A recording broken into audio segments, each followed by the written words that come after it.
Right, Bismillah Rahman Rahim. We'll be recording the session for Al Canada, and today we have our esteemed guest, Dr. Sara Qidwai. I'll quickly introduce Dr. Sara Qidwai, and then we'll talk about the topic that we'll be discussing today. Dr. Sara Qidwai is a postdoctoral researcher at University of Regensburg in Germany, and she also has a PhD from University of Toronto. Her dissertation focused on the Muslim polymath Sir Sayyid Ahmad Khan. Through an interdisciplinary approach, he investigates the development and implementation of Sir Sayyid's scientific popularization efforts and how he dealt with science's role in its historical context. Her current project is titled Scientism and Empire. She will examine how disciplines such as astronomy, geology, and evolutionary biology operated within the confines of empire in the 19th century. And we will be talking about translations of scientific, works or text in the 19th century, and the role of Sir Syed Ahmad Khan over there. So over to you, Dr. Sara Kidwai. Assalamualaikum, and thank you so much for the kind invitation to be here today. It's always good to try out research to other individuals and see what works and what doesn't work. So if I could just get the slides on the screen, I can get going. Yep, I'll add the slides to the screen. Uh, just before we start, I also like to introduce my colleague Amar Malik, who will be helping with me, who will be helping me with the present with the session today. And Dr. Ammar is a postdoctoral fellow at the University of Bergen, and he has interest in science and religion. There you go. Thank you so much. So today what I'm going to show you is how the project is situated in the larger discipline of history of science. So as historians, we set narratives based on textual sources. What you'll see today is how a certain narrative is constructed from historical documents through primary sources, which are from a time period, and secondary sources, what scholars have said beforehand on the subject. So I'm primarily a historian of science, so my work is drawn from other historians of science before me. And what I attempt to do in my work is tell the story of a Muslim reformer who worked for the British East India Company, is known in India for establishing a university and a reform movement for Muslims. And of course, I'm talking about Sir Sayyid Ahmad Khan, who some of you may or may not know, but hopefully you'll see a new dimension of his life as my presentation unfolds today. So in the discipline history of science, currently we're talking about how translations have played a very important role in the circulation of scientific knowledge. We basically moved away from grand narratives of revolutions of scientific knowledge and are interested in what local processes and factors have developed various scientific disciplines in other geological contexts. So my talk today is split into three parts. So first, I'll introduce you a little bit more to Sir Sayyid Ahmad Khan. You may or may not know about him, but I'll tell you the parts that are important for me to make my overall claim. Then I'll give you a bit of information on how historians of science are debating translations and this notion of the influence of popularizers of science. And then I'll move to give examples of what I found on some of the really exciting sources I've worked on throughout my dissertation and now book project. So let's start with a really interesting book that I've come across. You may or may not have read it. It's called Reading Darwin in Arabic. It's by Marwa al-Shakri at Columbia University. And so basically, let's start out with what happens when you find a question you can't answer. Well, for me, it was doing a PhD, but for some of you, it may be going to the internet and finding out the quick answers to certain things. So when I first started graduate school, I presented a project where I wanted to look at the reception of evolutionary thought for Muslims in South Asia. So that's a lot. So South Asia today is, of course, various different nations, but at this time, the British Empire is slowly taking over the subcontinent. And I will show you a slide later on talking about the decline of the Mughal Empire and the rise of the East India Company. For the purposes of this, Darwin publishes Origin of Species in the 19th century as well, and there's lots of discussions globally about evolution. So in Marwa al-Shakri's groundbreaking text, rather than looking for translations of Darwin, she's interested in other people who have translated not only Darwin's works, but presented interpretations. So it's social thought, political commentary, pedagogy, theology, and law. And it sort of decenters Darwin from this time period. So alongside Darwin, Marwal Shakri studies people like Herbert Spencer, Ernst Haeckel, Aristotle, and even Al-Jahiz, and basically demonstrated the ease at which evolutionary thought could be assimilated in the time period. So basically, I wanted to try and do something similar for the South Asian context, and I was inspired specifically by one character mentioned by Marwal Shakri, and that is Jamal al-Din al-Afghani. He is a polymath of its time, and he's many things. He is a political activist. He's talking about pan-Islamic unity. He was actually exiled at a certain point from the Middle East and ends up in South Asia. What you have on the screen is a quote from Marwal Shakri's book, where she talks about one of Afghani's publications called The Truth About Naturalists and Their School. So this text was not talking about individuals in his immediate circle, but was actually about Syed Ahmad Khan. While relatively unknown to historians of science, Syed Ahmad Khan is a gigantic figure for Muslims in North India, Pakistan, Bangladesh. I heard his name growing up, but like in the context of, my nanny went to Sir Syed College and my mom went to Sir Syed School, but never in the context of naturalism. So this kind of caught my attention. And this wasn't the only thing. Al-Afghani has published numerous articles that actually accuse Syed Ahmad Khan and the Aligarh movement of being naturalists.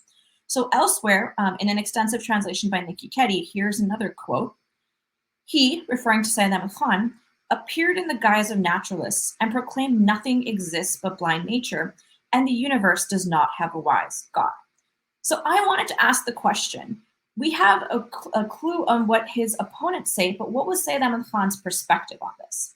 So as I alluded to earlier, one of the first things you would probably do is Google. So basic searches would be Syed Ahmad Khan, Darwin, evolution, and there was not a lot. But I did find one website, and I'll just show you the closer text on the next page. It was about the Aligarh movement, where it mentioned that in 1869, when Syed Ahmad Khan was in England, Darwin was alive. And it went on to say that there was an article published in 1896 about the origin and evolution of humans. So I was interested, and luckily they had the title of the article, and you'll see in the bottom is a footnote where it says Adna halat se ala halat per insan ki taraqi, the stages of human development from an inferior to superior state.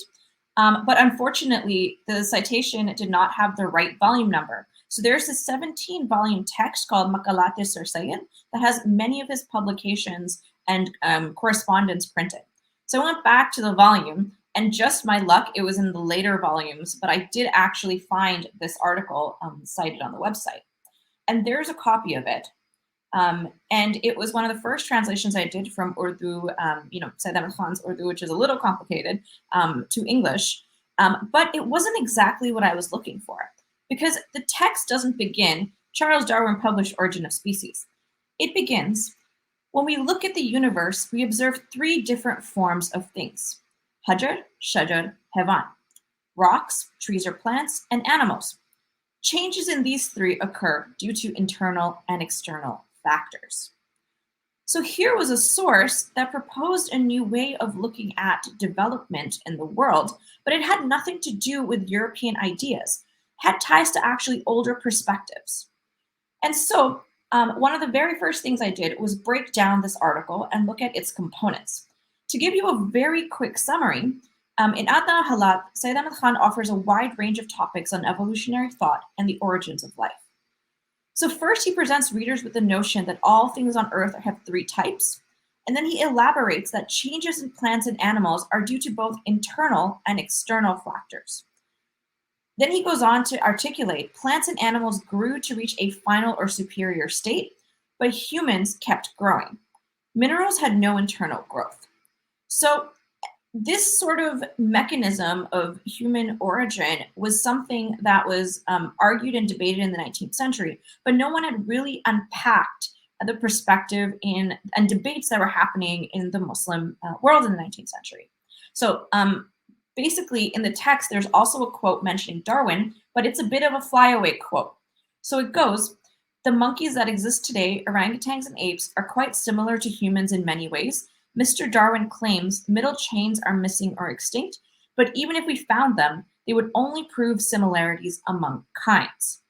So this is one of the major examples Darwin's theory of natural selection faced in the 19th century, the idea of the missing link. And here you have Syed Ahmad Khan basically brushing it off, saying that it's no big deal because there is a great chain of being, and we'd be able to justify it later on. So then there's a major issue. This type of source is really difficult to write into the existing literature in the field. Plus, it's published in 1896, which is towards the end of Syed Ahmad Khan's life.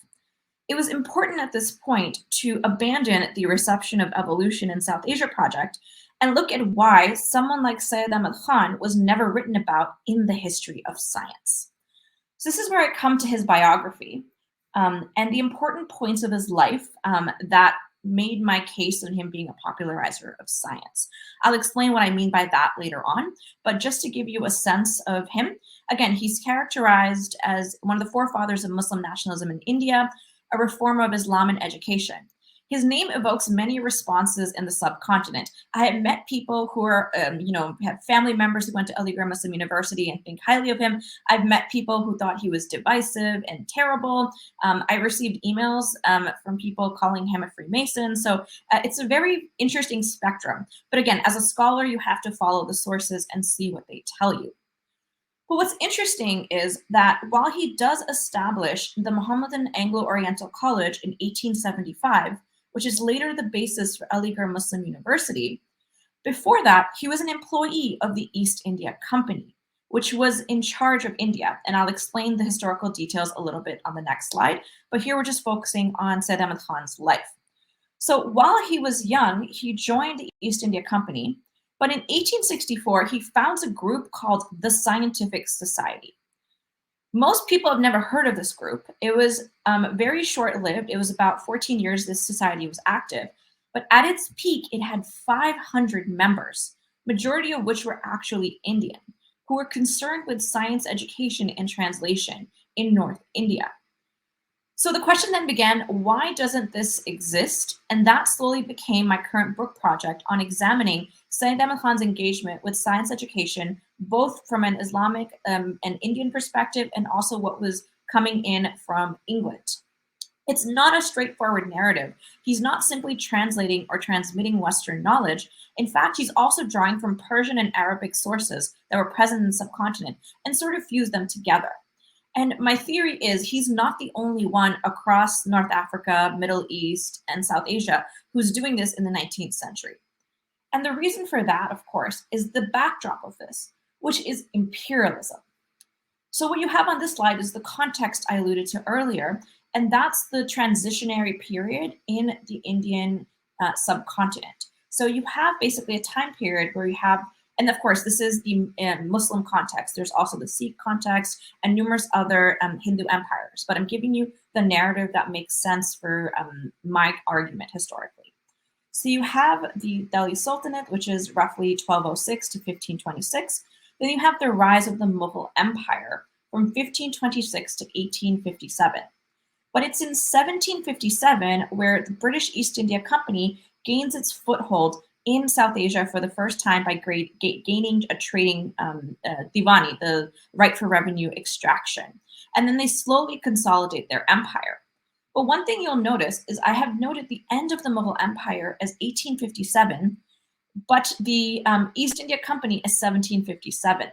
That's because there were the rebellions or the Sepoy mutinies or the first revolts against imperialism that shifted the East India Company's rule to actual crown rule or British Raj, which ends in 1947 with the partition of India and the creation of West and East Pakistan. And then, of course, East Pakistan in 71 becomes Bangladesh. So this is the sort of backdrop of colonialism. And when I say East India Company, you have an actual company that's for profit governing parts of the subcontinent for 100 years, and then the actual British crown going. This is simplifying quite a bit, but Syed Ahmad Khan is in this middle of the East India Company and British Raj. So he presents a really fascinating case study of what happens in that time period and what local elite actors are doing to sort of regain the authority they had under the Mughal courts as well. So again, This is sort of simplifying a very complicated matter, but I hope everybody is following along. The other important thing, so if this is the larger context, the shorter context is the legacy of Syed Ahmad Khan. So if you're unfamiliar with Aligarh, it's pointed on the map, but it's also a picture of the university. So you have, again, 1875, the Mohammedan Anglo-Oriental College, and then by 1920, it becomes the Aligarh Muslim University as it's known today. So in my work, I'm even before this time period. I focus on the time period before the Mohammedan Anglo-Oriental College, roughly 1836 to 1876, when Syed Ahmad Khan was in the courts of the East India Company and then the British Raj. By the end of his time, when he left as an employee of the East India Company, we see the beginnings of the Mohammedan Anglo-Oriental College. On this slide, you see one of my favorite historical documents. It's called the Report of the Members of the Select Committee for the Better Diffusion and Advancement of Learning Among Mohammedans of India. I just want to pause for a second on the word Mohammedans. It's now an outdated terminology, but in the historical time period, the primary source refers to Muslims as Mohammedans in a way you would refer to Christians. So there's a new vernacular being created to refer to groups of religious leaders, but it's important to tell you why it's Mohammedans in the sources and not Muslim. When I talk about my own work, I say Muslim. When I'm quoting the sources, I say Mohammedan. It's just one of those things we do as historians. But I do want to highlight a really fascinating part of this report, which is actually 400 pages long. It's a longer story. I unfortunately don't have time to unpack the story that's leading up to this, but I do want to bring your attention to this source. So in this source, so the author is Syed Ahmad Khan. He's one of the secretaries of this committee. The heading reads, why was the study of modern sciences not introduced among the Mohammedans? So here you have a fascinating document, the view of Muslims in North India on what modern science is in the middle of the 19th century, and why was it not cultivated? And this, of course, is this idea of there was this period where there was advancements of science in, say, the Abbasid Caliphate, the quote-unquote golden era of Muslim science. So they're trying to see what happened, why there was a decline. The golden age is a myth. We can talk about that if further people have questions after my talk. But the most important thing is here you have a source that shows how they were thinking of what modern science is. And this is a fascinating text because some of these subjects you may not think as new. But the very first category mentioned in the report says new sciences, and in that, geology is mentioned. So in the 19th century, geology as a discipline is fairly new, and it's also one of the disciplines that leads to the progress in evolutionary biology, by understanding that the Earth is a lot older than expected. Then in the source, you have the second category. It talks about the class which existed among the old Greeks and Mohammedans, but their new principles. And this talks about, I think, what is the crown of Muslim sciences, astronomy, but then also chemistry. And in this, you would have a precursor to alchemy. And the third kind is sciences which existed among the Greeks and Mohammedans, but no differences occurred in fundamental principles. So while they have been improved, they're pretty much the same from, say, the 6th century onwards. This included mechanics, which is also called Jar-e-Saqil, mathematics, and they're referring to arithmetic and Euclid mathematics. So the question again is, why did Muslims not cultivate the study of these sciences? So this source sort of opened up a can of worms, and it was really hard to situate because how often do you talk about Muslims, South Asia, 19th century, and history of science? And also, why did they choose to categorize modern sciences like this? That brings me to what we do as historians. So it's one thing to read these sources and interpret them, but we're also talking in basically a framework that other scholars have established. And basically what we do as scholars is push that discipline a little bit further. So if this is the backdrop of Syed Ahmad Khan, he has various engagements with scientific thought. What is it saying to the larger discipline? How do we unpack geology, astronomy, math, evolution in sources that are not typically focusing on this time period? So there are various historians of science who've written extensively about science popularization. They've written about local actors, the notion of indigenous actors, the vernacular languages, sciences that have evolved in different parts of the world, but not really reformers or nationalist leaders who've used science as part of their socio-political agendas. I basically take work of various historians of science, such as Bernard Lightman, Marwal Shakri, Projit Mukherjee, James Secord, and show how we can fit this notion of science popularization as a phenomenon onto historical actors in the 19th century.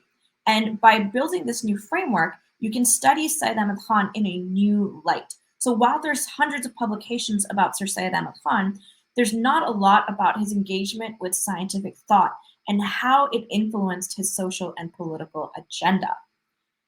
So basically, there's another issue at hand. So you have this framework where we're looking at popularization of science, people who use scientific knowledge to translate, transmit, or disseminate the sciences to non-specialist audiences. But there's another phenomenon you may not have thought about. So take a second and think, what is the language of science today? So what language do most scientists publish in? What language do scientists communicate in? What are they using as the quote unquote universal language of science? A lot of scientists, I think, would argue and say it's English.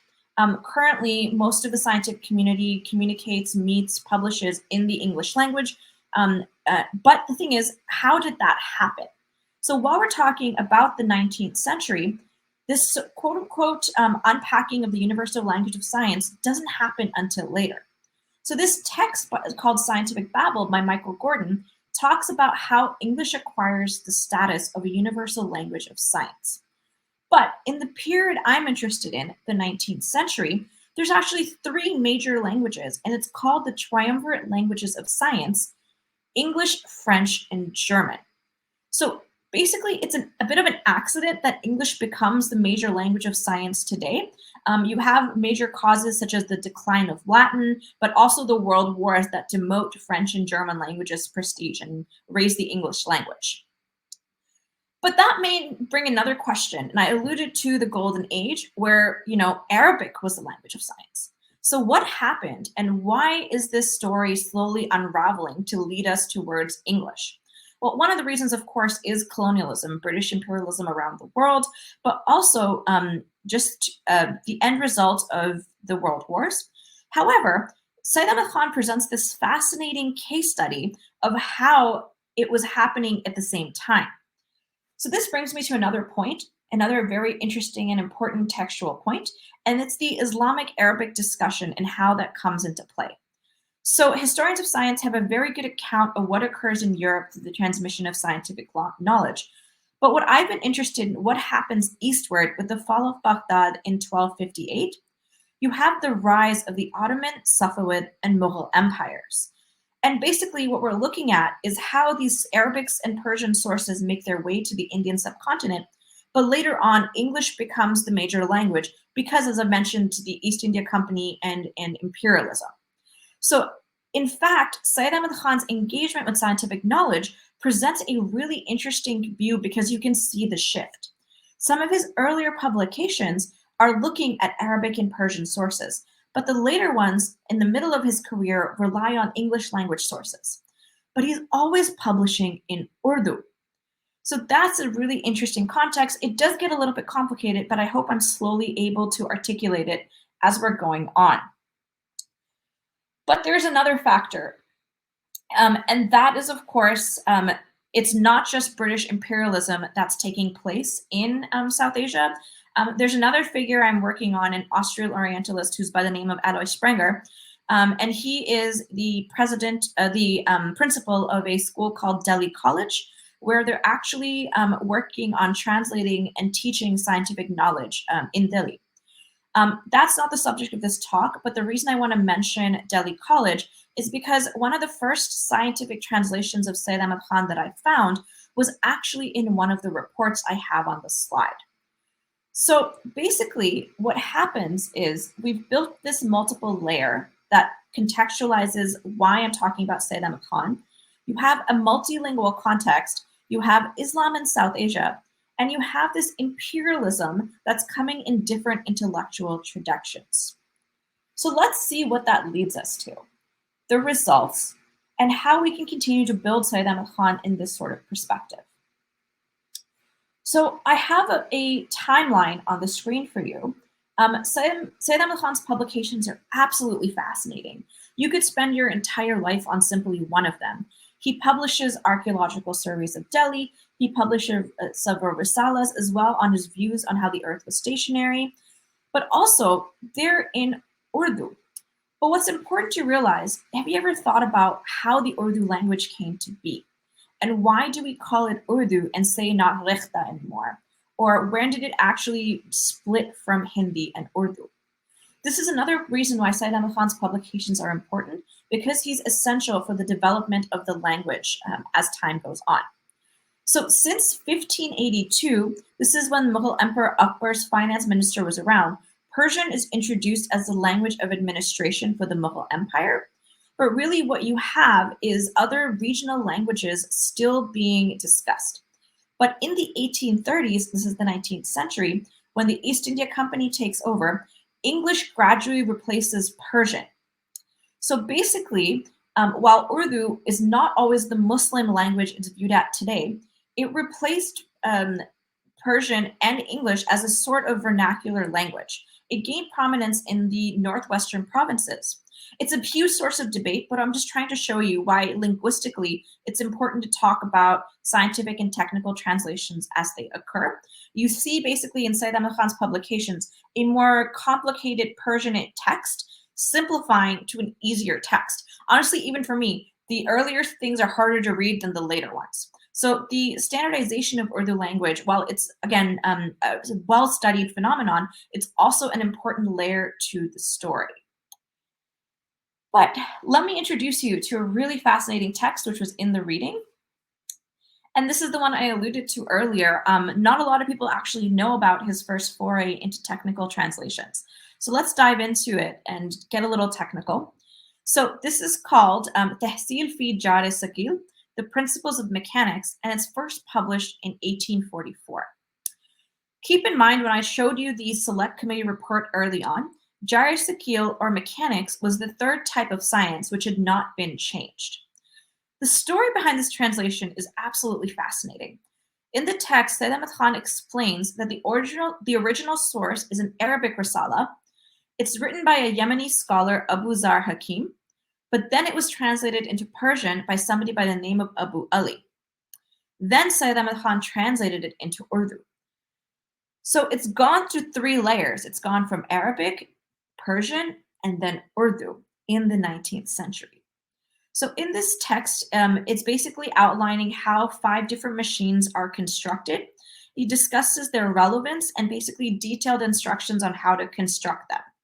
There are multiple names given to these devices, but they're called mehwar, bukra, chakra, gutni, and their various functions included lifting heavy loads from one place to the next, compressing matter, and breaking hard materials. So I hope this very example from 1844 builds on that multilingual context of the Arabic context, Persian context, and the Urdu context, and it's a technical source for people to learn how to cultivate their land, because again, there's issues of famine happening in excuse me, in the East India Company's reign. So this is one example. It's a technical manual that's multi-layered. It's set as a guide. The other really important contribution Syed Ahmad Khan makes, and I think that demonstrates this linguistic shift, is called Asar and Sanadid, which is a detailed archaeological study of Delhi. So this is an interesting example because it's actually published in 2 volumes. The first volume is quite flowery. It's written in the more Persianate Urdu. There are some theories by C.M. Naim that there was a ghostwriter who wrote one of the chapters as well. And it covers prominent figures in Delhi as well. The second volume comes out and it's radically different than the first. It loses that ornate Persianish Urdu and also becomes straight to the point, sort of as a guide. And it's actually aimed not at locals, but at people who were in India interested in archaeological surveys. And it kind of shows how slowly the language is being standardized for publication. So there is now this linguistic shift. So you have earlier technical translations. Now you have a sort of technical shift in how publications are being perceived by Syed Ahmad Khan. But at the same time, you also have different types of publications. While it's argued that the second form of Asar al-Sanadid is published for Europeans, Syed Ahmad Khan also published for those around him. And the best example is actually one of my favorite sources, Qual-e-Mateen Dar-e Harkat-e-Zameen, firm assertion with regards to the false motion of the earth. And in this text, basically, Syed Ahmad Khan argues that the earth does not move.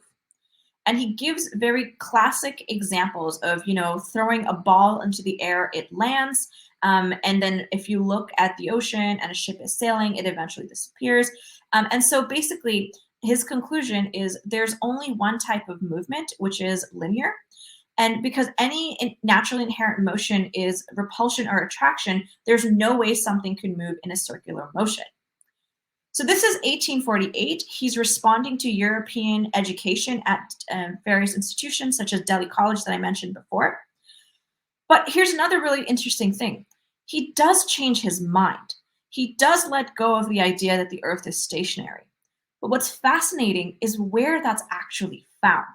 And this is when I introduce you to one of my favorite primary sources, and that is called the Muhammadan Commentary on the Holy Bible, Tabiyun-al-Kalam. This is published between 1862 and 1865. In 1862, while working for the East India Company, Syed Ahmad Khan is transferred to the city of Ghazipur. He inherits a lithographic printing press after the death of his brother. And basically, I mentioned the 1857 rebellions. Syed Ahmad Khan wants to publish to show that Muslims were not at fault for the rebellions. Again, he aided the British during this and gained favor with them. It's, again, a very controversial part of his tenure, but he was convinced that he had to show that Muslims were not aggressors, and he actually does blame the British Raj for some errors that they had made in their ruling. But it's a historically really interesting text. It is a perspective of the Bible written from, it is a commentary on the Bible written in tandem with references to the Quran, and it's published in both Urdu and English. So while earlier publications, source material was, say, Arabic or Persian, now you have not only source material, but publications that take a bilingual nature. But Syed Ahmad Khan doesn't speak English or publish in it. So he hired translators to work with him on this project. Let me show you how interesting this is. And the commentary is one of those texts that scholars can study and publish for their entire life. It's over 400 pages with different variations. And my interest is just specifically where the scientific knowledge is in this commentary. So it's written for two audiences, and I hope that's clear because it's bilingual in nature. There's also the occasional Hebrew word referenced in it as well. And there's an attempt to show similarities between Islamic and Christian religious views. Again, I'm simplifying a very complicated text, and there's many scholars of theology and scholars who have done a much better job of unpacking the many references that exist in this text. But in the commentary, he writes, all controversies touching the shape or form of the earth with references to what is related about it have ceased. So basically, in this commentary is where I found proof that Syed Ahmad Khan had changed his position on the fact that the earth was stationary. He doesn't blame scripture, he basically blames interpretation.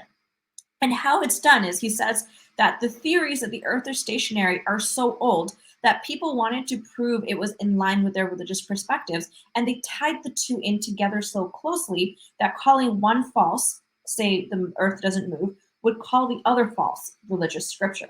But he says the scripture is sound. It's the interpretations that had been problematic. And this is all found in this absolutely fascinating text. The other thing I found was another science, and that is geology.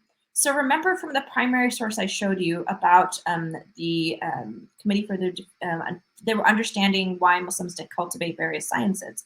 Here in 1865, you have geology cited, and also Lyell's Elementary Geology, which is a very significant text for standardizing the field of geology. So in this, there's a larger story to be told about Syed Ahmad Khan and the Bishop John Colenso. It is work I've done before, but it kind of stretches the story from India to Natal, which is in the African continent, and then back to England. It's a really fascinating, smaller story and how it works out. But what's interesting, I hope you see, is how even in this biblical commentary, there is scientific perspectives. And I'm reading it not as a scholar of science, I'm reading as a historian of science, looking for where these things are referenced. And one thing you'll notice, if you can read Urdu, is geology is simply transliterated as geology. So in Urdu, it's geology, whereas something like astronomy would be written as ilm-e-nujum. So that goes to show why they're starting to see it as a new science. It's a new word introduced to their vernacular. Anyway, I'm going on a bit of a tangent. So you have this biblical commentary that kind of shows how scientific knowledge was perceived. But then while he's working on this commentary, he goes on and establishes the scientific society, which I think is a major contribution of Syed Ahmad Khan that's overlooked. So this, I think, really demonstrates how Syed Ahmad Khan can be perceived as a popularizer of science. This society's goal was to translate texts from English to Urdu. So again, we've talked about the rebellions happening in 1857. Then you have the shift from the East India Company to the British Raj. You have now local elites who want to take charge. So in the 1860s, almost simultaneously, several societies emerged in their Northwest provinces. Avril Powell basically calls them self-help societies for educational improvement by Indians, not just Muslims or Hindus. A lot of the times they worked very closely together. And in fact, the Scientific Society is the first secretary is a very close and personal friend of Syed Ahmad Khan called J. Kishan Das, who is Hindu and has largely been forgotten about due to various systemic reasons of like equating Syed Ahmad Khan's best friend as a Hindu, but that's an aside story.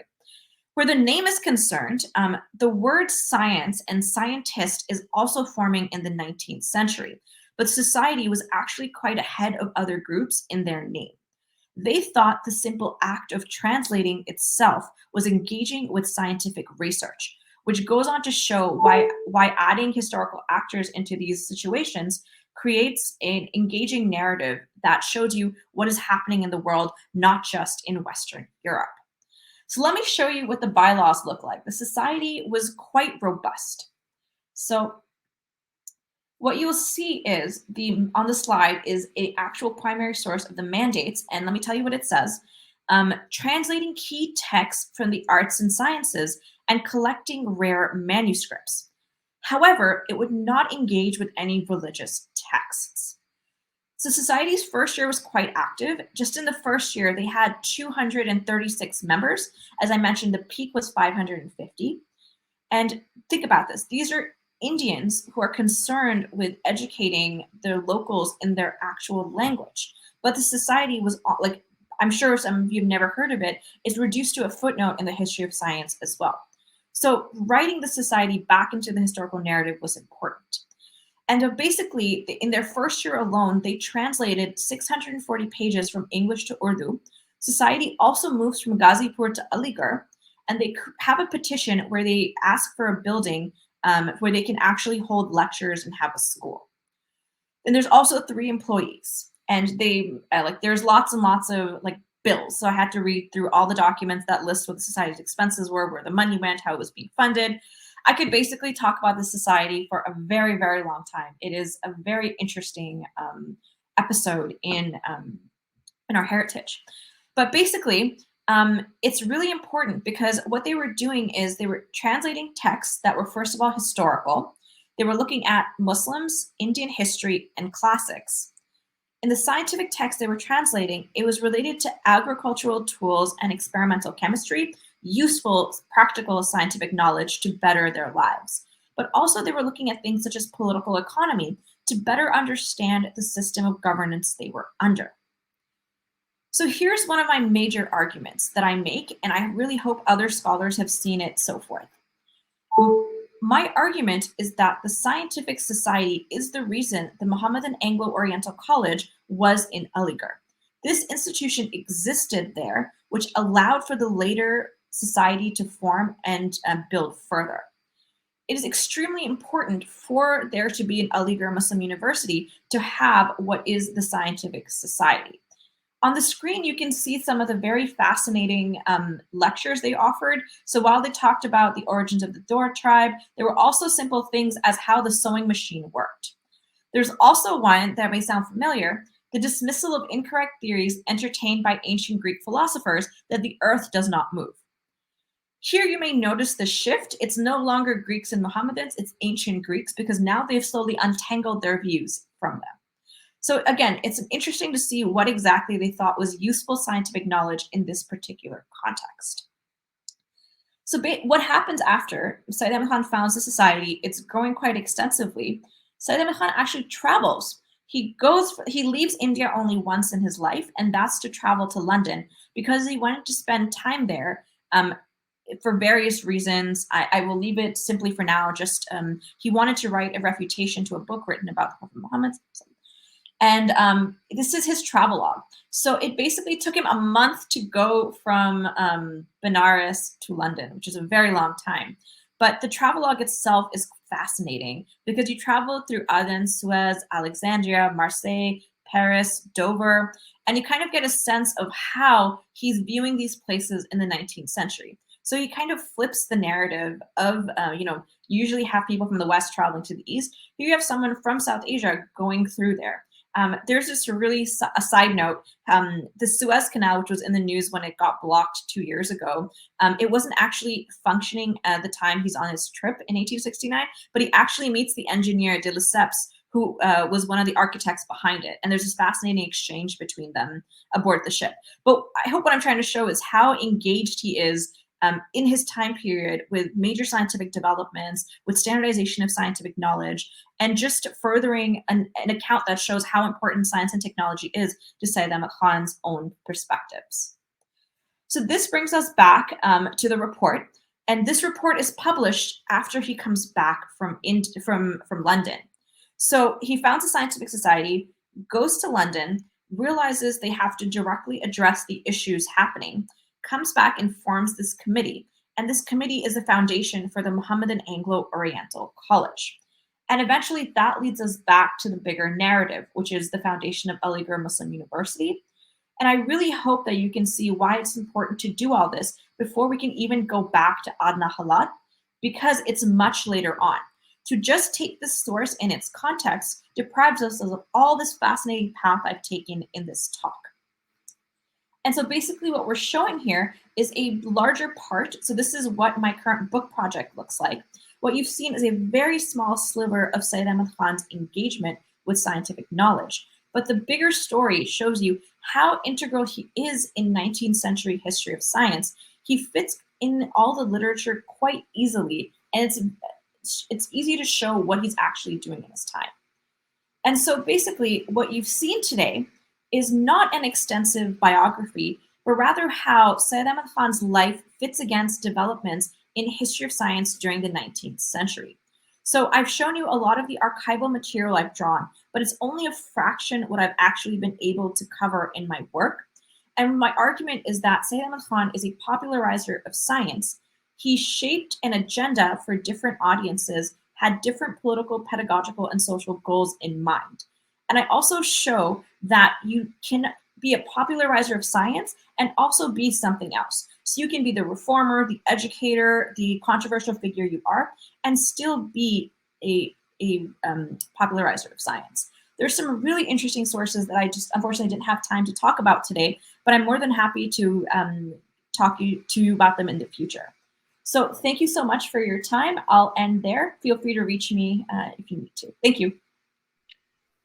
All right, thank you very much. That was a very interesting presentation. So what I'll do is I'll remove this slide from the screen.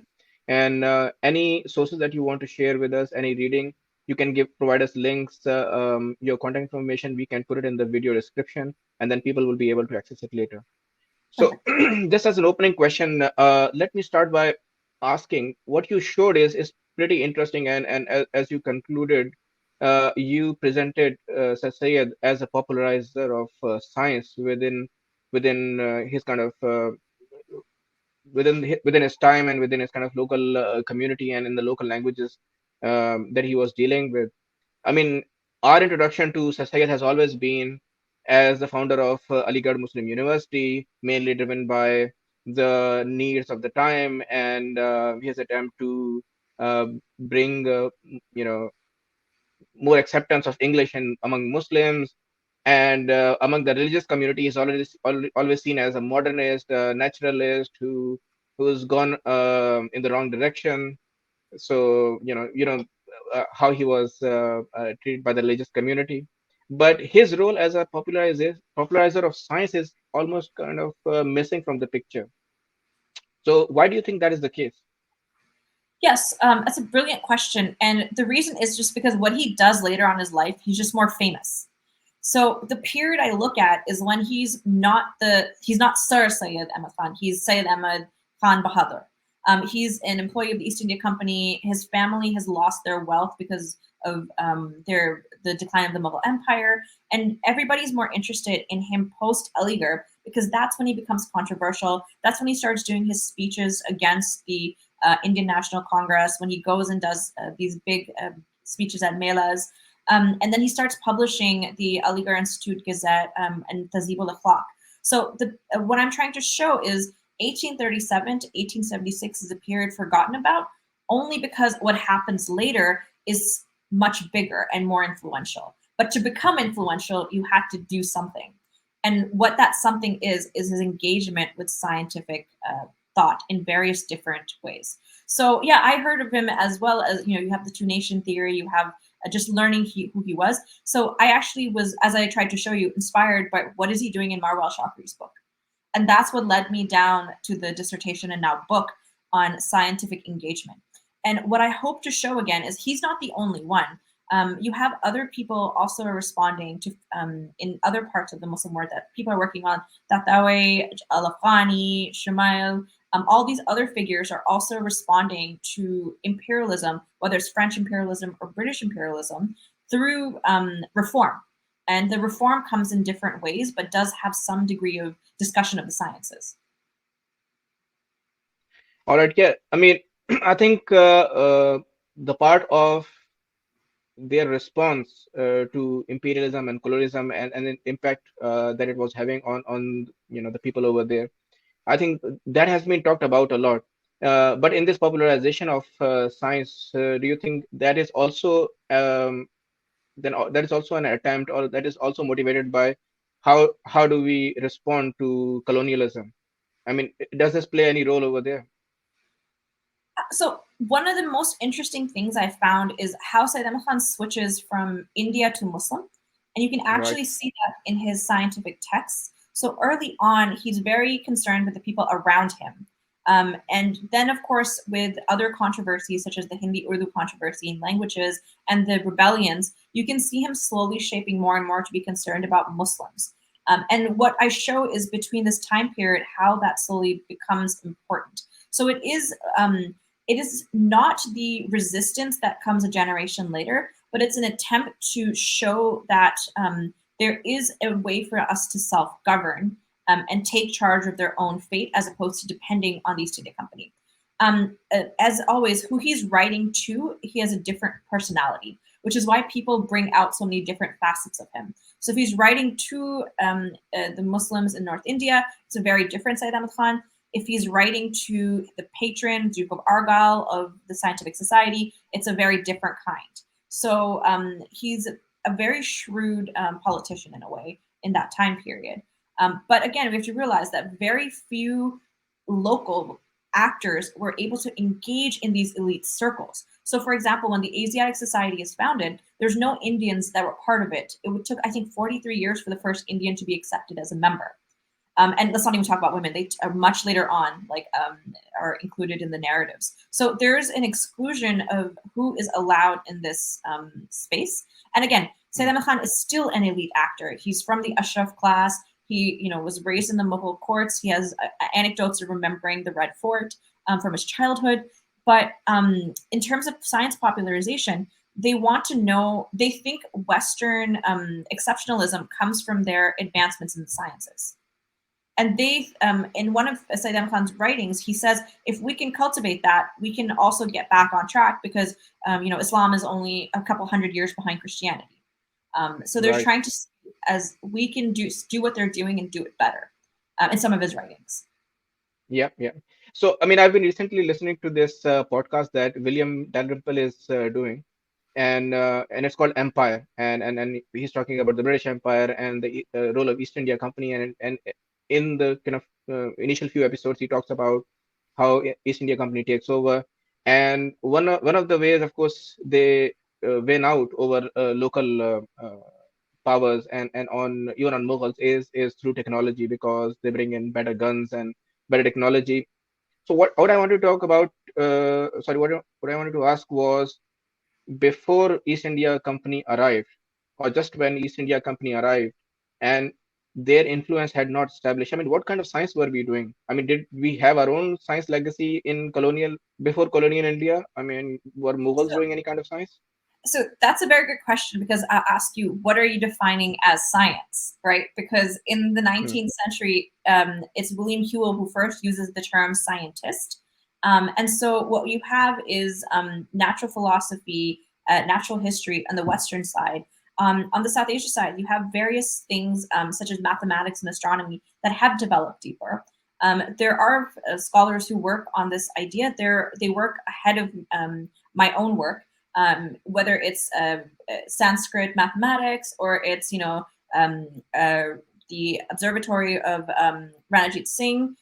So there are various sub-disciplines that exist, but what came before, you have to realize, also gets eradicated because they're coming in and completely changing the systems. So that's what Hmm. the Delhi College Vernacular Translation Society is so fascinating because Delhi College basically, it's my new line of work is slowly unraveling what comes before and after Syed Ahmad Khan's lifetime. So Delhi College is the first site where they're attempting to take the madrasa system and merge it with a more like Western style of learning. And so I'm trying to unpack that and how this Austrian who ends up as principal basically. So you have and now he like goes back to Germany later on. So Alois Sprenger is I think an example of what came before. But I think it would be the madrasa school system, and the curriculum would be they're definitely studying mathematics and astronomy. And in medicine, of course, you have hakims and you have a localized standardized knowledge. So there is an extensive uh, um, base of knowledge. But again, with imperialism, you have to realize it basically upsets all of that because what ends up happening, and I do want to say that, yes, they had the military might, but the system of taking over is called a subsidiary alliance. So it was actually the French that came up with the system first. Francois Duplat is the chief, as the general who did it first. So they offer cash for army. So you give us a lot of money and we'll give you an army. And when the local rulers could not pay them back, they annexed their territory. So while it is the military might, there's also economics involved in the slow subjugation of the territory. So it's that the right of revenue extraction, the Divani, that really allows them to have a foothold and start, again, as a company to become a governing body and slowly gain more and more territory because of the vacuum of power. So it is a very complicated system and slow consolidation. But it does erase what came before by having to justify why they need to be there and govern. Yeah, yeah, it makes sense. It makes sense. And as they say in history, we remember the victors and not the losers. So a lot of this might have, knowledge might have been lost out. Um, I wanted to kind of draw a parallel between popularization of science at that time and popularization of science today. There's a bit of a controversy with popularization of science today. If you look at the big figures these days, the problem is that they are not just popularizing science. Unfortunately, they are also popularizing atheism because now somehow science and scientific thinking has become almost synonymous with atheism, that you cannot talk about religion in the same sentence. At that time, Sir Sayyid is popularizing science. Sir Sayyid is popularizing modern knowledge. Asking Muslims to kind of adopt it and maybe be better informed. This is at least what we know. Is that why he was seeing such resistance? Because the kind of resistance that we see today in popularization of science at that time, um, something similar was happening, because of which he received resistance. That's a very good question and a very complicated answer. So the first thing I want to say is, as a historian also of science and religion, there is no conflict between science and religion. Yeah. There's a whole field dedicated to that. Galileo was not persecuted by the church. There's a difference in systems. So when I was in my bachelor's degree, I briefly worked in an evolutionary biology lab, and like you're not questioning your moral values. You're like sorting Drosophila by gender to count them. So when you actually practice science, it's quite boring to get to the actual results. And so one of the things I always ask in these debates is, have you actually gone in a lab and worked? If you haven't cleaned out a fridge on a weekend in a lab, I don't think you should have a perspective on science and atheism. But that's just aside. In the time period, it's complicated. So you have people like Al-Afghani who are against a lot of these Western views. You have figures like Syed Ahmad Khan who are trying to show Muslims and Christians are quite similar. And then you have, of course, a sort of desire to show the rise and superiority of Christianity. So it's quite multi-layered. And again, in the 19th century, it's not as we see it today. Like today, for example, I'd be doing molecular biology. In the 19th century, that's not a thing. It was still natural sciences transforming into evolutionary biology. So there is definitely some unease between the disciplines, but a lot of the times what people say is they're in separate inquiries of the world. So I think my personal view is it's on an individual. I don't think science and atheism are equivalent. But at the same time, I think you need to be in a scientific research lab to understand the process of how science works. I recommend The Structures of Scientific Revolution by Thomas Kuhn. It does deal with physics as a field, and you can really understand what is happening there. But again, popularization of science in the 19th century is very different from popular science in the 21st century because of just the sheer amount of time between the two. Yeah, no, absolutely. The only reason I was asking this is even at that time we see certain resistance. Today, we see resistance because of the baggage that it's bringing with it. So that's why I wanted to see, maybe, I don't know, maybe something similar was happening. Anyways, Amar, do you have any questions that you want to ask? And then maybe I'll come to other questions of mine. Yeah, so like I have one comment and then a question. So first of all, thank you so much for really interesting talk, and I think like this topic is so important because as Raza bhai mentioned at the start of the question answer session, that when we are introduced to Sir Syed during our schools, we see a picture of him being a sympathizer to the Muslims and trying to help the Muslim nation. But then when some of us, people like me, got interested in religion, we see another side of him, and then we kind of forget that side of him that was helping the nation in so many ways, and trying to translate the manuals on how to use a sewing machines. I mean, who does that? He's doing it for the common man. So how sincere he was, and so I think it's very important that these things are also highlighted about him. And recently, a few months back, when Pakistan was celebrating its 75th Independence Day, they issued this 75 rupees note on which there was a picture of Sir Sayyid Ahmad Khan as well. And a lot of people were criticizing him because of his religious views, that why he is on that note. And so I think they need to see this presentation, that why he's on that note. So thank you so much for this. And now my question is that this is the one side of Sir Syed that you have showed. So he has another side of it, where he's trying to do the religious stuff, he's doing the tafsir of Quran as well. So I wanted to know, was he doing this in parallel with all of this, or did something happen in his during this time that he kind of shifted his area to that, and he wanted to do this tafsir thing as well? So Yeah, I hope. that's a very good question. And I think it goes back to my claim of what he's known for is much later on. So the time period I cover, he doesn't write the tafsir. He writes it later on. So I always recommend Christian Troll's book about Syed Ahmad Khan. And if you're interested in Aligarh, there's also David Lelyvald's book on the Aligarh movement. But what happens is like he gets established. So at that time, he can write whatever he wants, engage with whatever he wants. So the time period I'm working in, he's still working on figuring out what works and what doesn't work. And what I show in each chapter is, okay, why is he doing archaeology? Why is he engaging with science and religion? Why is he publishing technical manuals? So it's a lot of back and forth and experimenting, but he is very successful in getting money. I think a lot of people will be happy. Like, you know, we all struggle with getting grants for our research. And so he was just very good at talking to the right people to get things. And again, I like your point on how, you know, who translates manuals for sewing. I couldn't talk about my favorite text about the mathematical compass that his grandfather published.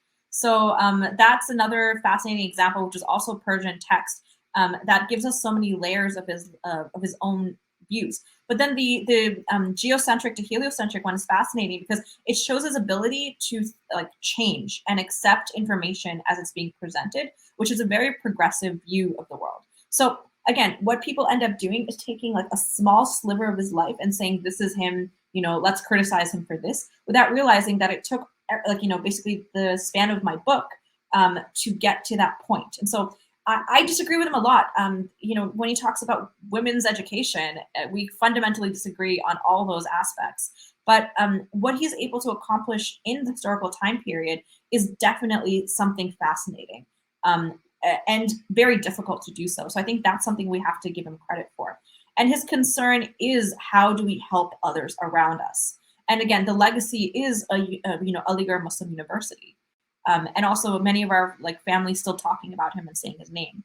But he comes, I think, 100 years too early when a lot of these things really move forward. He never saw the end, right? He can't fathom a British India without, you know, the British Raj. So it's only, you know, World War I that really, like, we all know, like, the path towards partition and all the resistance and all the movements. But again, he's elitist. You know, he doesn't have a side with Adivasi movements. He's looking at other people who are elite as well and working with them. So yeah, I criticize him, but also acknowledge historically it is very interesting in what he's been able to do. All right, that is interesting. I mean, I had a comment as well, which was on women's education. Isn't it ironic that in 21st century, a female researcher is writing a book on him, and to some degree defending him as well? Yeah, actually, somebody once asked me, what do you think? I think he would be confused. And in one of his travel logs, he met a Muslim woman on a ship who was traveling by herself, and he thought it was really fascinating. That was really his personal recollections. But what he claimed was that the university wasn't good enough yet to have women. So they had to work on their, you know, fixing their own problems first before they allowed women into the space in one of the texts. So yeah, it is definitely ironic, but I didn't set out writing about him. I just, the simple question, you know, if you want to sum up my research in a question, why doesn't Syed Ahmad Khan exist in the literature and the history of science? In my book, I will show you why he fits in so nicely. So stay tuned in the next few years. That sounds like a you know, valuable contribution. So on this issue of being an elite, now you tell us this story of how Sir Sayyid is a key player in bringing this knowledge from potentially different languages into Urdu. I mean, you were talking about Persian, then he also does, you know, we work with the English as well. Now, English is the language of the common people, as far as I understand, even though you make a point that amongst the people of Delhi, it was still among the elite somehow. But my general understanding is that, you know, especially in the Mughal period, Persian was the language that was the elite language. And once, of course, one empire takes over from another empire, the next empire's language becomes the elite language, which is English. And that is still true, right? Today, still true today. Now he's translating this knowledge into Urdu. You're saying that he is an elite person himself. And isn't it true that knowledge and science is the business of elite? Not everybody can afford to get into it. The working class doesn't get into it. It's really the people who are privileged to some degree and can go and study and spend their time in doing research and writing books. So this is a elite activity, but he is doing that work in Urdu, which is a common language. Number one, what do you think about this? Number two, now the next empire is bringing English with them, and of course, there's a lot of knowledge that already exists in English even at that time, Mhm. right? Why not just ask people to move to English to just directly access what is in English? So that's a very good question, but it's also understanding like how, we're adults. I'm currently learning German. I'm struggling. So if someone came to me and said, I'm going to now enforce all of your life to be in German, I would struggle. It would take me a very long time to become, like it takes my friends here 2 to 3 years to become fluent in German. So yes, I can get by day to day. So it's just the context of how impractical it would be to make a sudden change. So it's a gradual change of introducing English. So the other backdrop of this is also the Orientalist and Anglicist debates. So how they're going to teach Indians that they're now ruling over. So the Orientalists wanted to keep Sanskrit, Arabic, the older languages, and the Anglicists wanted to actually teach English. And what you have, this is why I'm so interested in further researching Delhi College, is a hybrid model where they teach in both. And that's what ends up happening at the Mohammedan Anglo-Oriental College. But your comment on on who gets to do this, I highly recommend Harun Kuchuk's book, Science Without Leisure, Practical Naturalism in Istanbul. And it's covering 1660 to 1732. And it actually shows you how it is the common person is taking up some of these activities. So, I'd mentioned medicine. Medicine is an area. Madrasa teachers have to be educated in that area. But the other point I also want to draw, it's a very good question, by the way. So I was drawing a few of my different areas of interest. English is my main language. I grew up with Urdu, but now that I'm reading sources, I'm like strengthening my Persian and Arabic. They're doing the opposite in that time. Syed Ahmad Khan was taught in Arabic and Persian and had to learn English. So it's sort of a flip in a way. So I find that pretty interesting, generation-wise as well. And it's important to be able to work in multiple languages, but through collaboration. And that's what he does with his English. He collaborates with others. So it is a very specific timestamp where there is transition, and they don't have you don't know what's next. So we know English is now the language of science, but they didn't know that at that time. It's a complicated question, but I hope that sort of articulates it. Yeah, no, absolutely, absolutely. I understand what you're saying. Uh, uh, I'll also link it to another thing that you mentioned later on when they're doing their work in scientific society, and when you say that the work had slowed down. Why? Because there was lack of funding. Again, where does funding come from? Funding comes from either rich patrons or governments, right? We live in this modern day and this modern world. Where is the scientific research money coming from? Big empires, US, Europe, right? Post World War II winners. So that is where you know the patronage comes from, and that is how knowledge develops, right? So even at that time, as you identified, the practical problem was money. If you don't have money, you can't do it. So again, it kind of goes back to my point, is that this is why it kind of becomes an elite activity. During the Mughal period, we know that they did patronize or sponsor poets and artists and builders, and that's how you get all these great works of art, right? I don't know how much science they were patronizing, and were they giving people grants and money to go and do scientific research at that time? Yeah, I think that's a good question for future research of mine. Just to go back in time slowly and just read some more in Persian. I think this is when I think the language barriers I was talking about come up, because the sources do end up being more Persianized than the Urdu I'm used to reading for my sources. So I think yeah, that's a true thing. What do they find as useful knowledge to give funding towards? But this is also something we research in the context of England, where actually at the same time, Oxford and Cambridge are being criticized for not teaching science education well.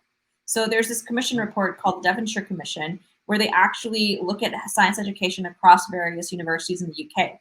So while they're imposing imperialist views in parts of the world, they're also looking at themselves and saying, we don't do it well enough. We have to follow what the German system is in this report. So you can see it's a very interesting paradox of criticizing Oxbridge for being backwards in science education, but at the same time implementing their own views of education in other parts of the world. So this is why now my work is moving away from just Syed Ahmad Khan and what's science and empire. So how various scientific disciplines solidify through the British Empire's imperial expansion. And geology is like one of the best examples of how that happens. All right. Yeah, that's a, so. I'll again just kind of linking it back to an older period. Of course, when we hear the word translations or some sort of translation movement, or people getting together to bring knowledge into their language, we naturally remember the Abbasid period and the translation movement at that time. Of course, that was an empire. It had money. It had patronized and sponsored a lot of people. That's why all of that knowledge translation happened. So, was there some sort of nostalgia, some sort of memory of that period in the minds of Muslims at that time, including Sir Sayyid, and when they embarked on this translation work, were they somehow trying to relive it in some way? Does he ever mention this period?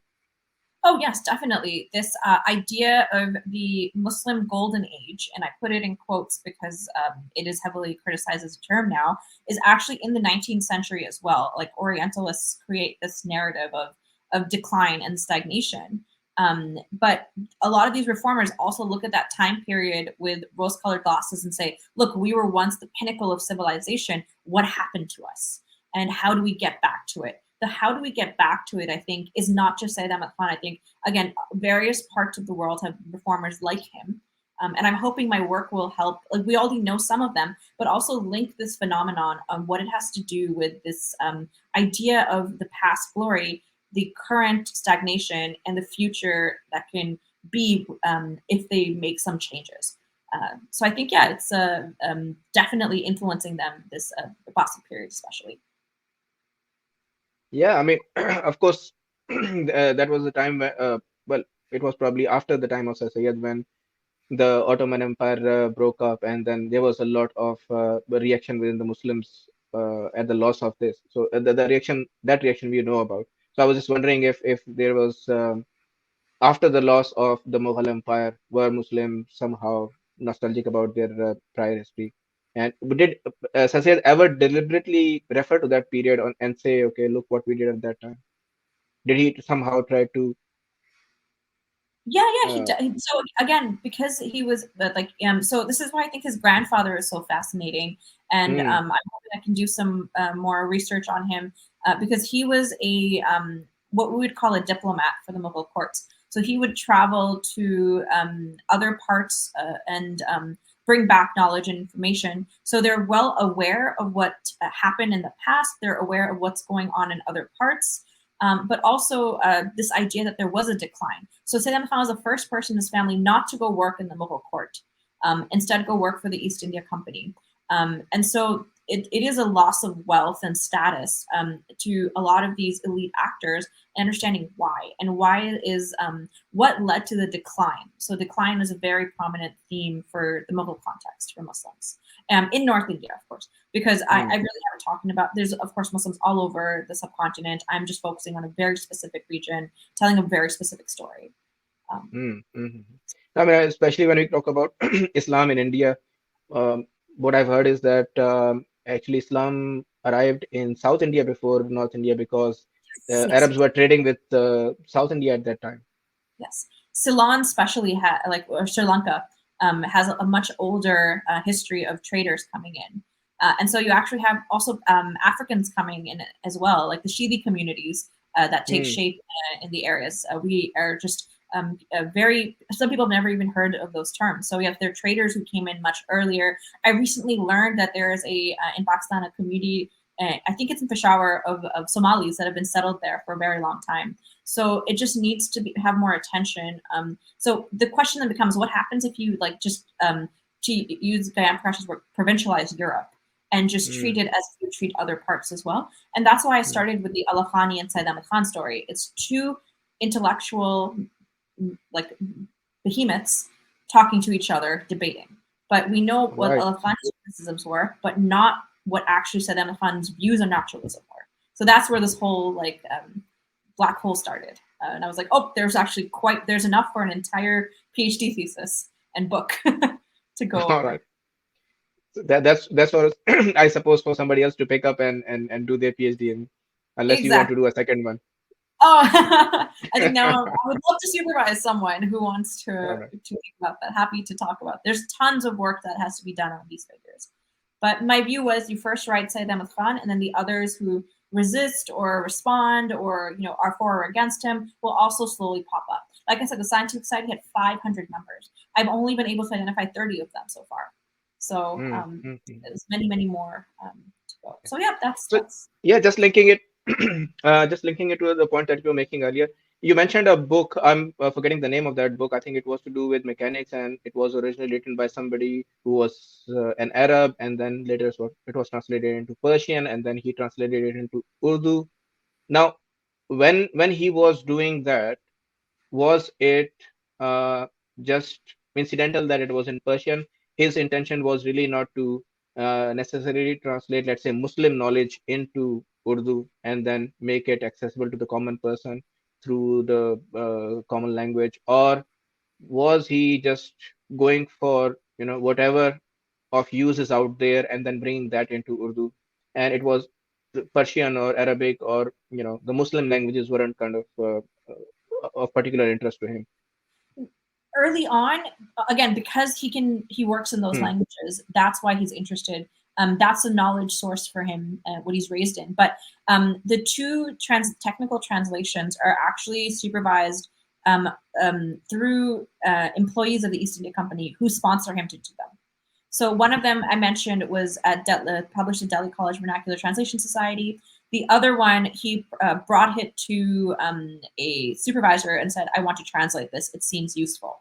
So they were useful texts that just happened to be in Persian or Arabic, and he thought it would be important to translate them to what was becoming a more common regional language, which would be Urdu.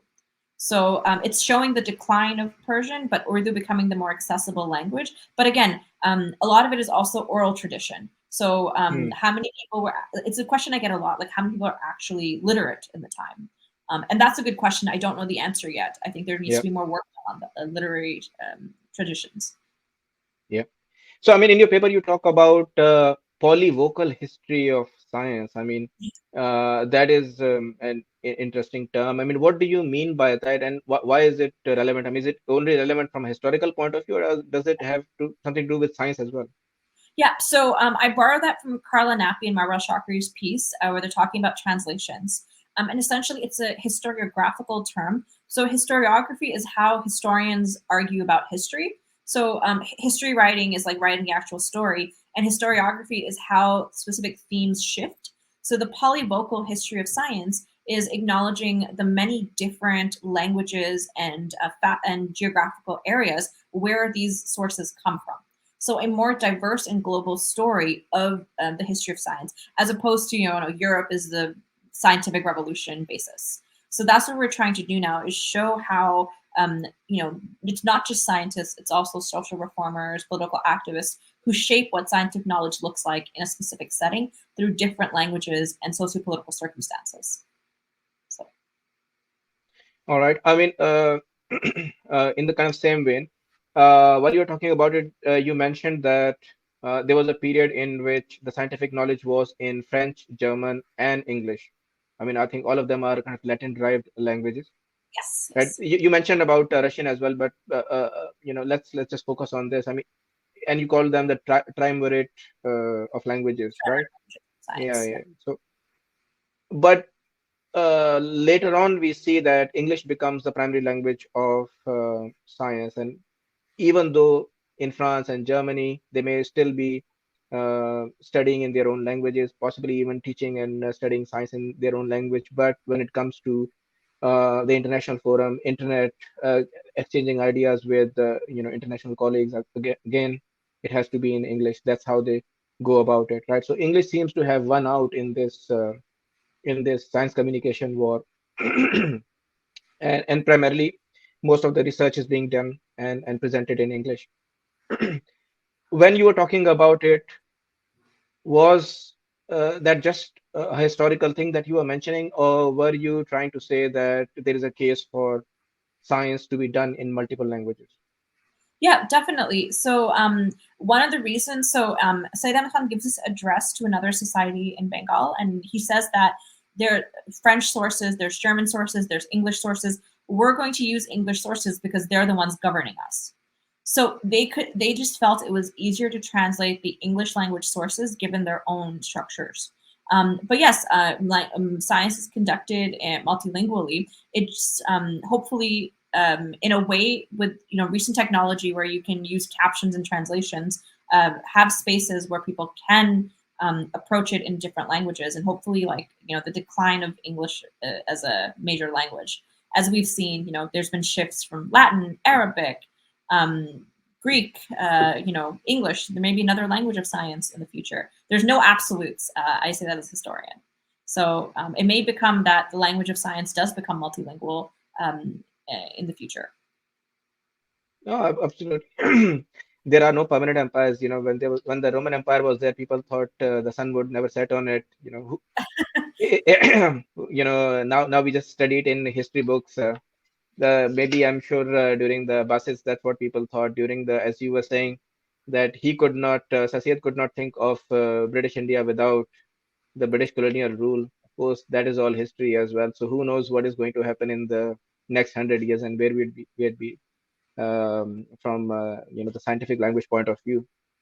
Exactly. So this is interesting that you mentioned that at one point of time, Sir Syed believed in a static Earth. I mean, for some reason, it reminded me of what other religious scholars may have been talking about, possibly in and around that period, where they were saying that the Earth is maybe static, the Earth may be flat. Possibly the ideas of Einstein are also wrong. Somebody wrote like a 500-page book on it with so many arguments why his ideas are wrong. And I don't know if you've seen that video of a popular religious scholar talking about that great religious figure of the past from India who wrote that book. So, what was that static view of Earth? Was it just a product of his time? Because that's how people were thinking. And as you said, later he revises his views. Or was it to do with religious influence? What was going on with him?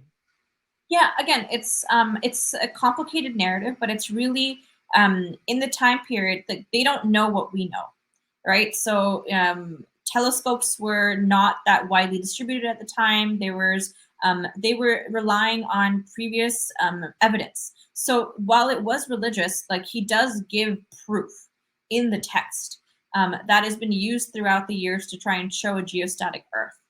And it is compelling. You make sense. You have your senses, and certain data points match those things. But then you get a telescope and you look through it. There's this. I think it's Ibn Haytham who still is believing in the spheres, but has a very complicated linear motion in his model. So you can still have a geocentric Earth and create more and more complicated theories.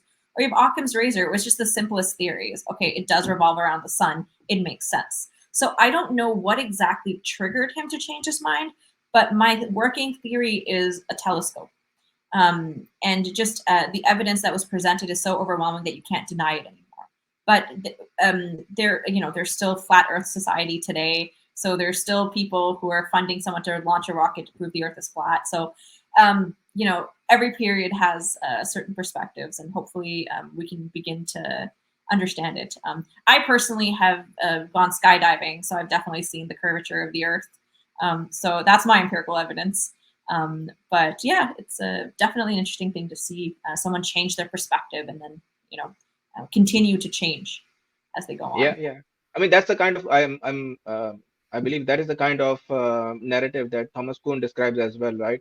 That at any given time there's a normal science, and then problems start to develop, then the evidence starts to gather, which later cause a paradigm shift, and then you then start thinking in new terms. So sometimes we think these people were stupid people who thought in this way or that way, but actually that is not true. They were basing their theories on the observations they had. Exactly. And unless you get new observations, yeah, and then there's a consensus. Like now there's a scientific community. Before it was not. So 19th century is also the period where science professionalizes as a field. So there's this movement to professionalize it. There's new societies around the UK as well. So the British Association for the Advancement of Science also forms in the 19th century. So there's that's why I like the 19th century. It's quite messy, but it really shows you how the modern world does slowly take shape. And then, being a Canadian as well, Canada gets its independence, but how there's one lecture that I teach. I look at the U.S., Canada, and British India, and how different they break away from the British Empire. So America is revolution, Canada asks politely, and India is, the partition. But they're all based back to the same imperial power. Just a very different relationship based on the type of colonialism that took place. But anyway, that's maybe another lecture in the future with you guys. Yeah, that's a different story altogether. Yeah.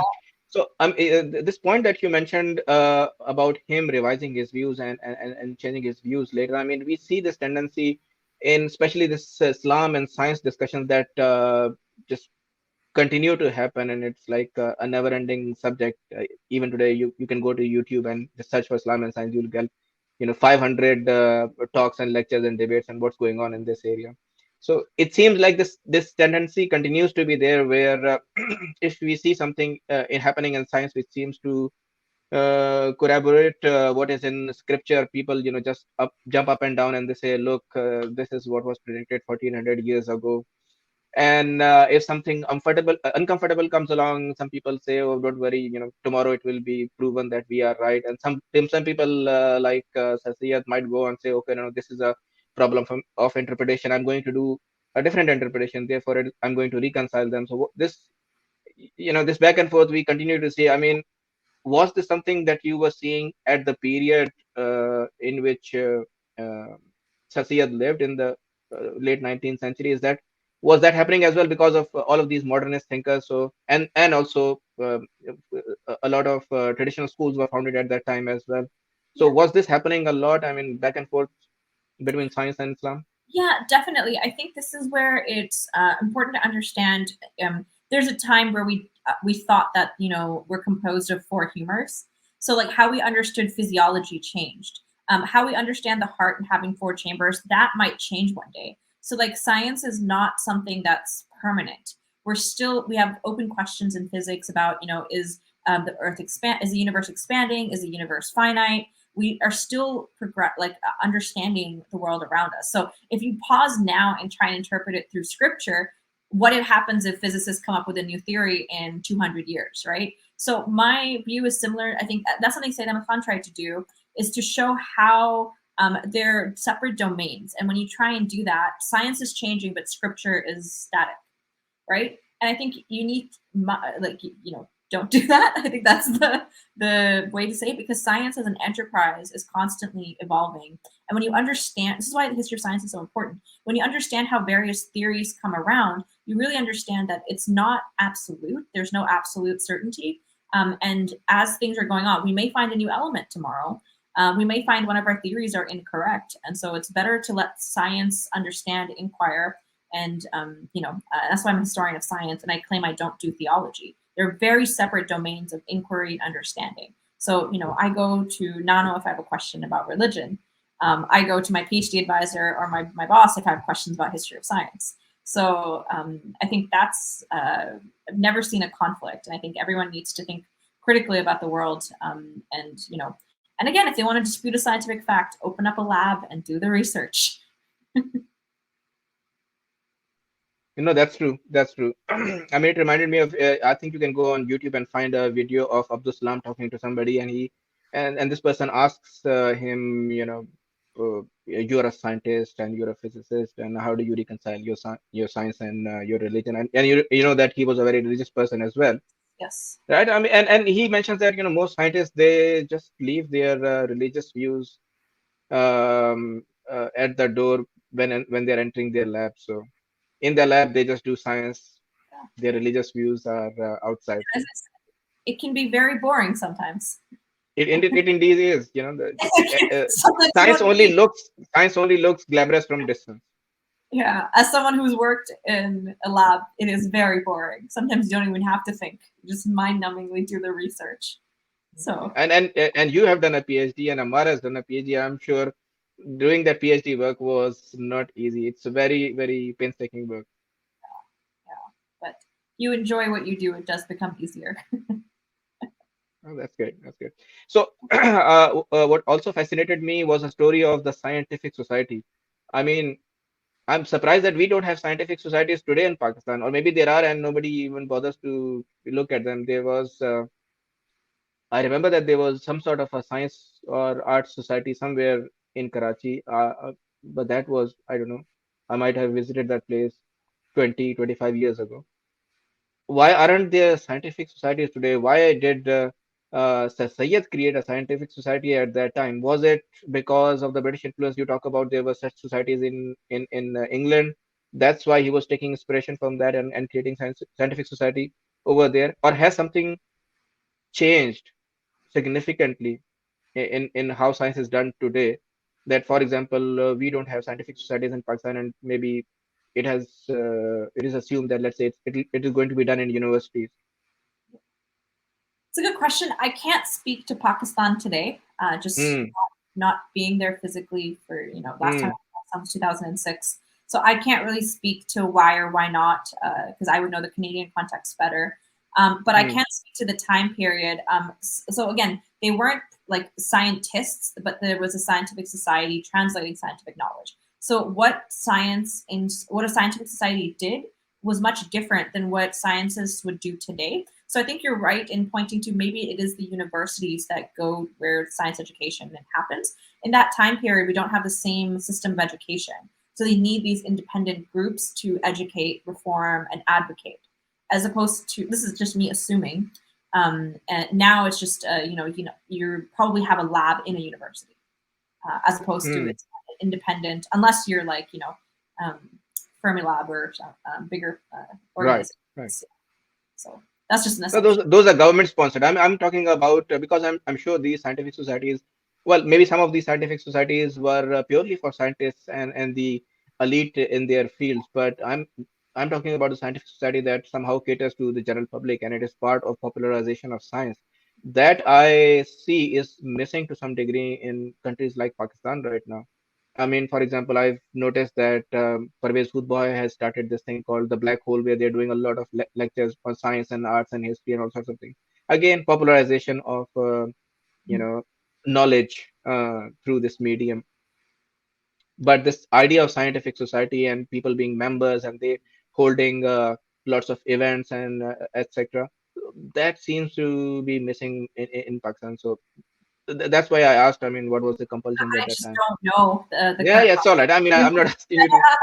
yeah, I'm just lamenting. I'm just lamenting the fact that they I don't exist. understand. I understand. Yeah. No, I'm just saying No, I just don't. because in London I've attended many lectures, public lectures at such Royal Society of something and Yes. Royal Society of this and that. So there are plenty of them over there. Yeah. Yeah. The most of the organizations I'm with are like in the UK, Canada, the US, like all my history of science societies. Like I can't think of it like as a historian, I can't think of a historian organization in Pakistan. Like there is one, I joined it happily. But maybe that's something people can consider. But again, um, yeah, some food for thought, I think. Yeah. I mean, do you think it has something to do with the empire that all these royal societies exist in London because, of course, at some point of time, the the monarchy might have Yeah. sponsored all of these societies, and such patronage does not exist anymore. Well, when you're walking through the museums in the UK, it's more like what have they taken? So, I saw Tipu's tiger for the first time in the Victoria and Albert Museum. The Koh-i-Noor is also there. They have so many artifacts. Again, it is imperialism, and again, the collection and consolidation of empire. They bring in all of these things. It's also one of the reasons fields such as evolutionary biology and geology are able to standardize. There's just a mass influx of things from around the world that they have to catalog and curate. And that's, again, I think a period of imperialism. So now you may have heard a lot of repatriation happening. So one of the big discussions in Germany is the repatriation of skulls from Namibia. So these are skulls people brought over, and now they're asking them to be returned, and they're trying to find the best way to financially compensate and return them. So I think that's the era of decolonization we're in now, where you can't go steal all these things from a country and bring them back. But now countries are asking them to be returned. But that opens up another can of worms, right? So, for example, I always ask my students, like, Would the Kohinoor go to India, Pakistan, or Bangladesh? Or do you split it in three to give it, because they're, people claim it should go back to India because that's the roots, but now you have three countries that were created out of it. So, or you just leave it there not to have any arguments. I don't think the king is going to give it up, but it's the same thing with the Rosetta Stone when it was discovered in Egypt by the French, but it's the British who get to hold it.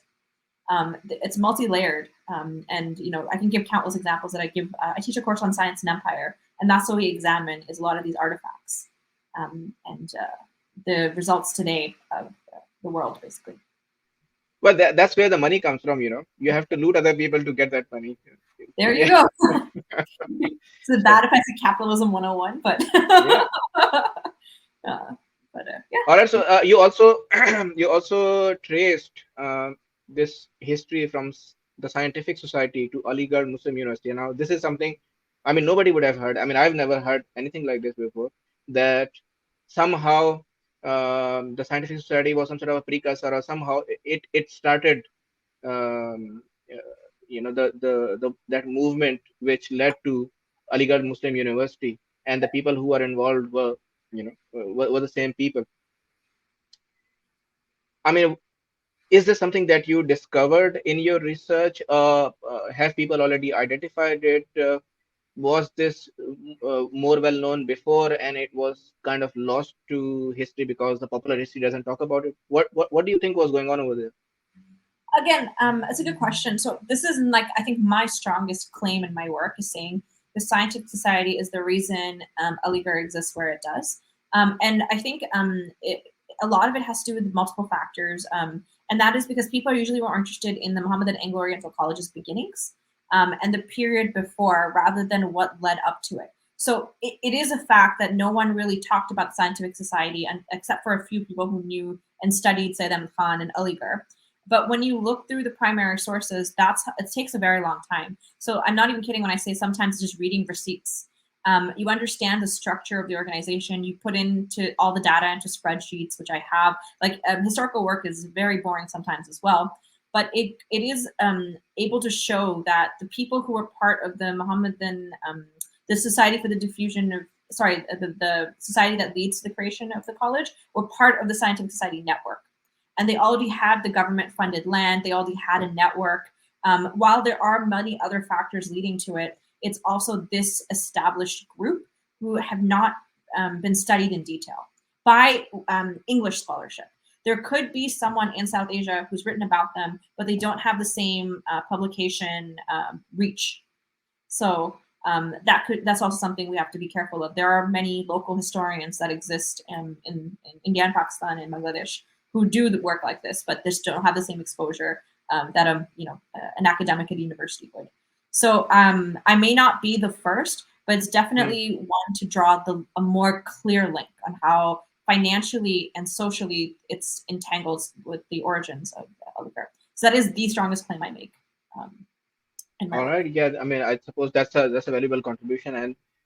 And do you think knowledge like this or this information somehow can be beneficial for people who are studying history, who are doing sciences, to think about